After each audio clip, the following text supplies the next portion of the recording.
Hi, welcome to Unit 3. Up until this point, we haven't written any code really. You've seen me write a little bit. I've talked about HTML, CSS, and JavaScript. We know how they fit together now. And we've installed Sublime Text in preparation for writing code. And now we finally get to start writing code. So there are two units about HTML, this one and then the following unit. And in this first one, there are three main things that I want to talk about around HTML. The first is that by the end of this unit, I want you to be able to write your own properly structured HTML documents.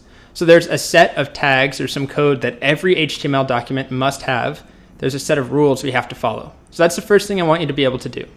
Then we're going to talk about different types of tags. So I'm going to introduce some of the common HTML tags, common elements of two different varieties, closing and self-closing tags. So I want you to be able to understand and define the difference between the two, and I want you to be able to use the two types inside of your documents.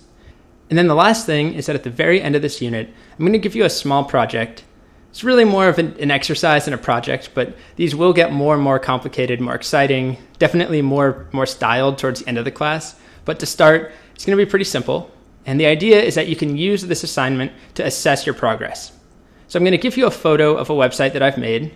And website is pretty generous. It's really just a simple web page, no styling, pure HTML. You're going to take it, and you're going to have to figure out exactly how to recreate that website using HTML. So from a photo, recreate a website. And that will be the last thing we do in the unit before we move on to more advanced HTML in Unit 4. All right, let's get started.